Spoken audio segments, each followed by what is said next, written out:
ওয়াদ-দাওয়াব ওয়া কাসীরুম মিনান নাস।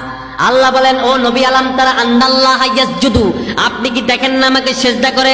লাহু মান ফিস সামাওয়াতি ওয়া মা ফিল আরদ, আসমান জমিন, ওয়াস শামসু সূরজ, ওয়াল কামারু চন্দ্র, ওয়ান নুজুম তারকারাজি, ওয়াস শাজারু গাছগুলো, ওয়াল জিবাল পাহাড়গুলো, ওয়াদ দাওয়াব বিচরণশীল প্রাণীগুলো, ওয়া কাসীরুম মিনান নাস, এবং কিছু মানুষ আমাকে সিজদা করে গাছ, আমাকে সিজদা করে চন্দ্র, আমাকে সিজদা করে সূর্য।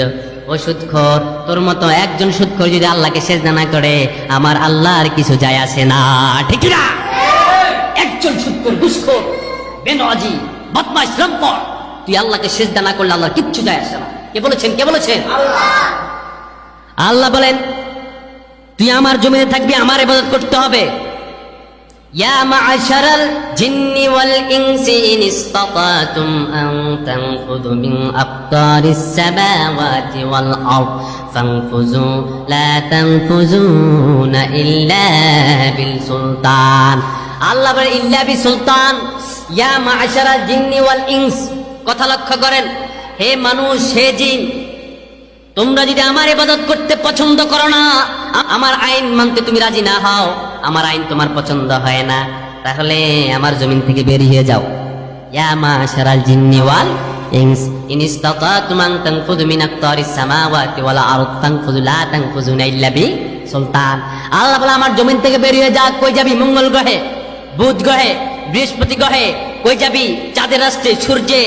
ইল্লা বি সুলতান, ওই চাঁদের মালিক আমি, ওই সূর্যের মালিক আমি, ওই গ্রহের মালিকও আমি। আমার গ্রহে কই যাবি? বুধ গ্রহে যাবি, ওটাও আমার। চন্দ্রে যাবি, এটাও আমার। সমুদ্রের তলে দেশে যাবি, ওটাও আমার। কোথাও যে থাকতে পারবি না, সব কিছু আমি আল্লাহর আইন মানে। যেহেতু দুনিয়াতে থাকতে হলে আমি আল্লাহর আইন মানতে হবে। তাহলে শুনে রাখ, আলা লাহুল খালকু ওয়াল আম, খবরদার, সৃষ্টি যার, আইন চলবে কার? কার চলবে? আল্লাহ বলবে আমার আইন তুই বুধ গ্রহে গেলে মানতে হবে, বৃহস্পতি গ্রহে গেলে মানতে হবে, পৃথিবীর যেখানে যাস আমার আইন মানতে হবে। তাহলে এটাকে তোকে চূড়ান্ত ভাবে নিতে হবে। জমিন যার, আইন চলবে শুধুমাত্র তার। আল কোরআন ছাড়া বিকল্প কোনো আইন হতে পারে না। কথা বলেন ঠিক না? এটা তোমাকে মানতেই হবে। জমিন আল্লাহর, আইন চলবে আল্লাহ। এই পৃথিবীতে মানতে হলে সুদ ছাড়তে, এই পৃথিবীতে থাকতে হলে সুদ ছাড়তে হবে। কথা বলেন ঠিক কিনা? ঘুষ ছাড়তে হবে। কথা বলেন ঠিক কিনা? আমাদের দেশে ঘুষখোর আছে না নাই? 10 টাকা সুদের টাকা লাগা আছে না নাই? আবার কালকে গরুর কল্লা ছুরি মারবে এমন টাকাতে আছে না নাই? ঘুষ তো খাবে। এই ঘুষ তো তোকে নালত করবে, তোর পুরো ফ্যামিলিকে নালত করবে, তোর পুরো ফ্যামিলিকে নালত করবে। যতদিন পর্যন্ত সুদের টাকার ঘুষ তোর ঘরে থাকবে, ততদিন পর্যন্ত তোর ঘুষ তো নালত করবে।